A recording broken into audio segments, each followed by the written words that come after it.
restarts are so important right now. You see Dick Trickle on the inside there trying to make up a lap on the outside. Geoff Bodine needs a great start here so he can get down in that preferred line.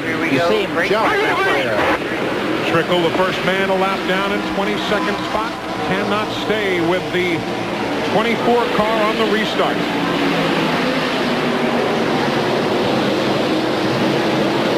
Laps to settle the CMT300.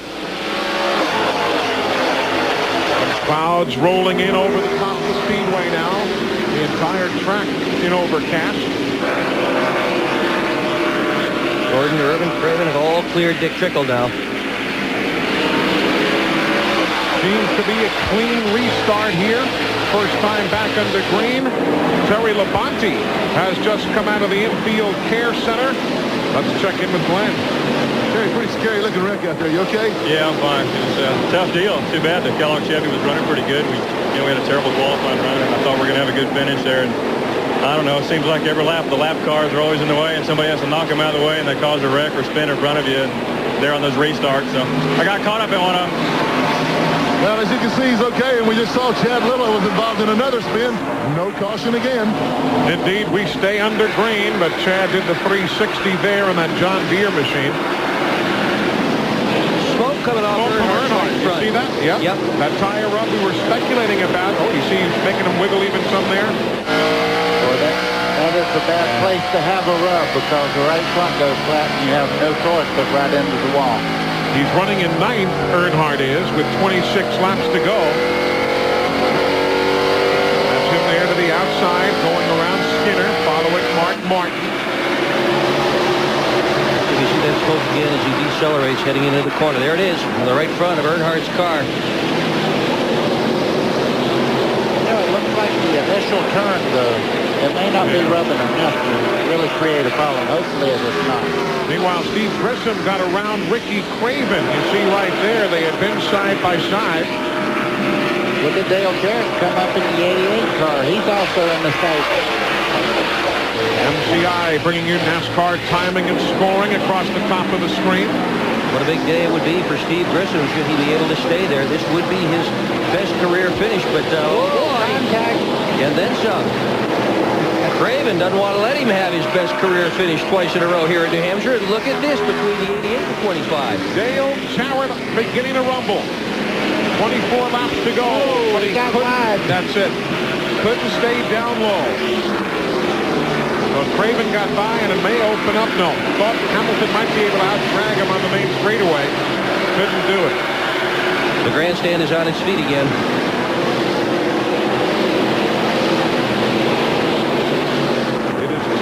Of a second from the race leader, Gordon, back to second place, Ernie Irvin. Then it's 2.5 seconds further back. And watch this battle right there. No battle at all. Hamilton blows by Jarrett into turn 3. Here comes Bill Elliott in 94, moving right up on Jarrett also. Up front, meanwhile.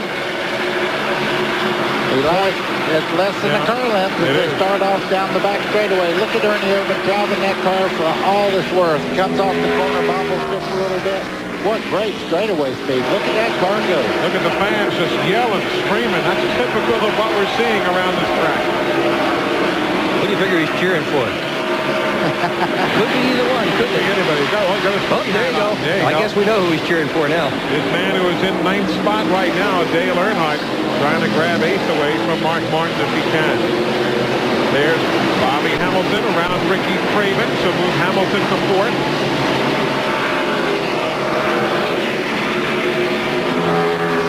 Meanwhile, as Dale Jarrett begins to move, Craven takes away the inside, and they are all now 3 seconds behind the leader. We see that battle, and there's the front 2. A 3-second advantage for Gordon and Irvin over 3rd place on back. Here's to the caution flag. You might have seen him. Let's go through some smoke. Literally seconds ago, that man, Geoff Bodine, spins yet again. He spun back at lap 68. He was involved at lap 234, now at lap 285. So Geoff Bodine and the QVC Ford bringing out the caution. Here's what happened off turn 4.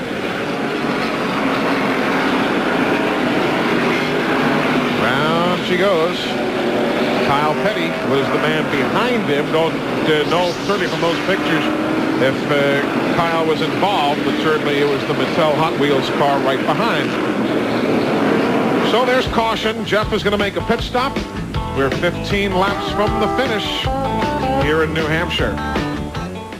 Who has now clinched the additional 5-point bonus for leading the most laps today, Geoff Gordon. So just continuing to pull away in his lead atop the NASCAR Winston Cup point standings. Wrapping up caution for the 7th time today. It was strange. We had gone just 2 laps. We've gone 198 laps with only 2 cautions. And in the final 102 laps, we have had 5 caution periods.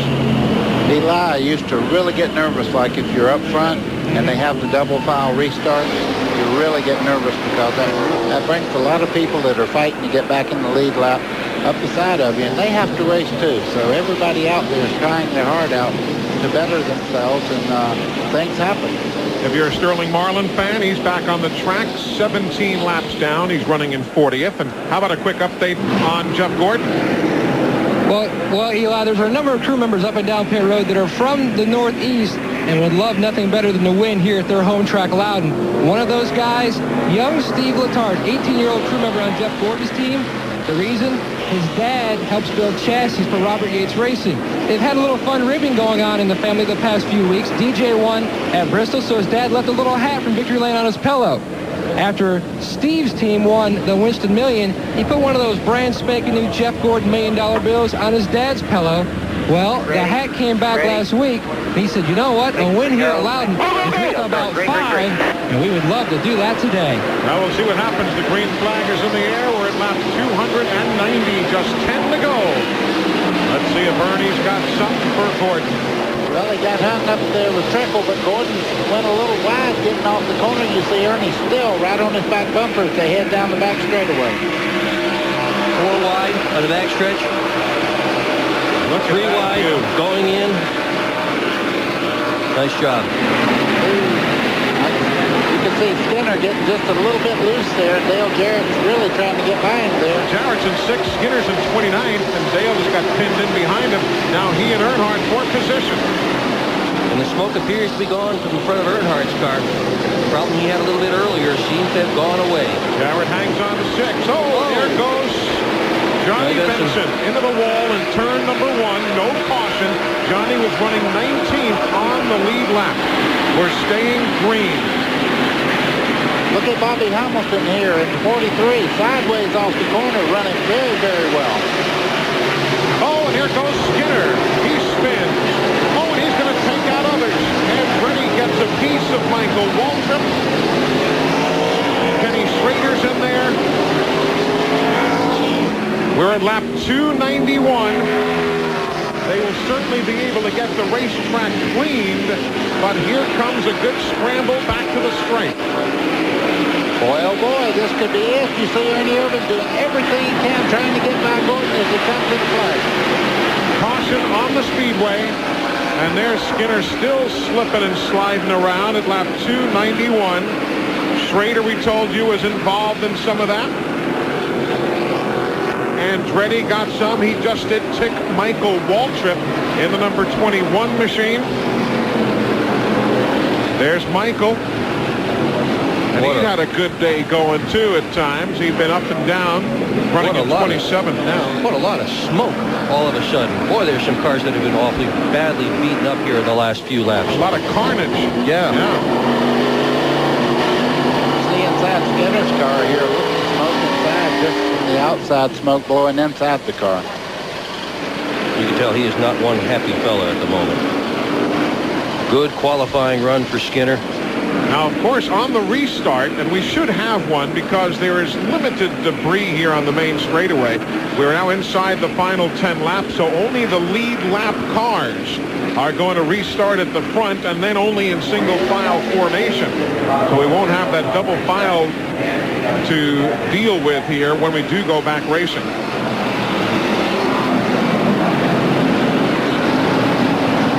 Poor old Kenny Schrader. Push pole sitter, so excited here Friday afternoon. heck, on our telecast this afternoon when we began, he was awfully excited. He's won some races so far this year, too. No Winston Cup. He won an ARCA race in Toledo, California, Winston West. He won a race in Anderson, Indiana, also a dirt modified race, but he said, I can't remember where that one was, but he knows he won it. Doing some barnstorming, but not having much fun here this afternoon in Loudon. We've gotten some great shots today from the Durashine aerial camera. Durashine Advanced Auto Polish. Just wipe it on and hose it off. Durashine is now available at Pep Boys, Western Auto, Kmart, and Target Auto stores. You can see the left front on the 21 there. He has no brakes, we understand, and the left front is just not working at all. It's locked up as he goes around through here. You see that? Just dragging it. Track cleanup is now done, so we'll be going back to green, certainly. Here again is the incident from high above the speedway. It watched 98, Andretti. Michael had nowhere to go. Schrader plows into the rear. Your basic chain reaction.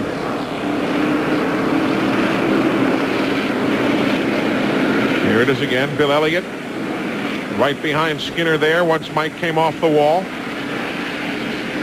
You know what amazed me? Look how quickly Andretti reacted. Even though he did get into some other folks, he was right behind Skinner and like on a dime. You're exactly right. He was up on that steering wheel and he did the right things.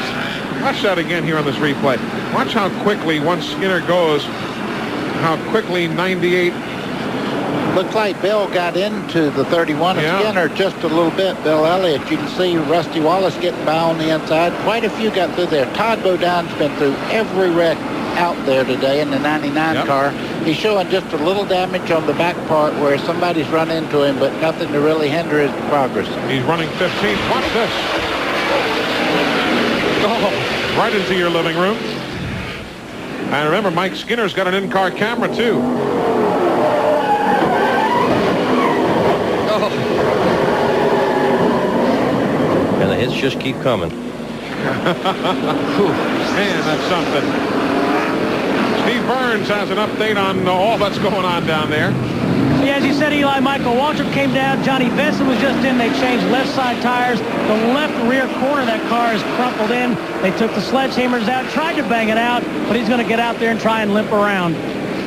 We are at lap 294 of 300, and again, the leader is that man, Geoff Bodine. They are coming back out here on the main straightaway.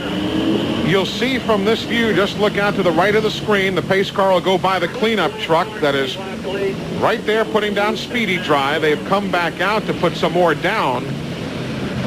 We're now at lap 294, which means we're looking at no more than 4 laps of racing if they give him the one to go the next time by. We are winding down. That Speedy Dry appears to be down low on the racetrack, so that should not present a problem. The upper grooves appear to be clean. Let's go back to the Geoff Bodine pit now. Well, I'll tell you what, Eli, looking at Ray Evernham, Michael Landis checking us, I think I see some gray hairs showing. These guys are almost going into cardiac arrest because about every 10 laps, a caution comes out, and it allows Ernie Irvin to close and get one more chance on a restart to get around him. I tell you what, it could be a long afternoon. One guy told me, he goes, I think we've had 10 to go for about an hour and a half now. I don't know, is it me or you? It seems that way. We've got 295 on the board now. I tell you, there's a lot of Speedy Dry out there. It is, Eli. There's quite a bit getting into turn 1 down there. And, you know, the leader has to go through there first. They'll get as clean as they possibly can, but everybody's going to have to walk very carefully through first and second turn. What's going on with Gordon in the pace car? And the other thing I'm going to tell you, if they go back under green and have a good run here, Ernie Irvin showed me a lot of muscle. He pulled all the way up to the door on Geoff Bodine coming to the flag there just before the yellow flag was displayed to the leader. Buster Otten at the wheel of the pace car. There he is on the right of the screen.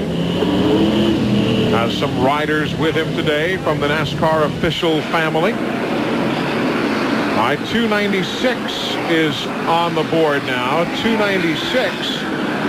So that means they would get the one to go if they do at 297. And we'd go racing at 298. So we are winding down to the final few laps. Don't forget, folks, if you're into video games, you've never seen anything like the TNN Motorsports Hardcore 4x4. It's for the Sony PlayStations and the Sega Saturn system. They say it is the most realistic type of racing video game you will see. Check it out, TNN Motorsports Hardcore 4x4 for the Sony PlayStations and the Sega Saturn system. Or just go online at country.com and you can get yourself all the information online. There's the running order. And don't you just know that Ernie Irvan would like to see that green flag come as soon as possible? He has been so fast all afternoon. He's not going to get by Geoff Gordon in a heartbeat, especially with the restart. Don't forget Bobby Hamilton. That was a very fast car, and with just a few laps to go, the tires will stay cool. He'll be a factor. Michael Waltrip going back to the garage. Too bad for Michael. Yeah. Tried to get by, just couldn't, got kind of caught up in all that was going on. Field's getting the 1 to go signal right now. Don't forget, as soon as we leave the air, NHRA Winston Drag Racing, the Keystone Nationals from Reading, Pennsylvania. Bob Fry is at this very moment clearing his throat, getting set to bring you all the coverage here on TNN Motorsports. So stick around. That's as soon as we sign off the Pioneer Keystone Nationals from Reading.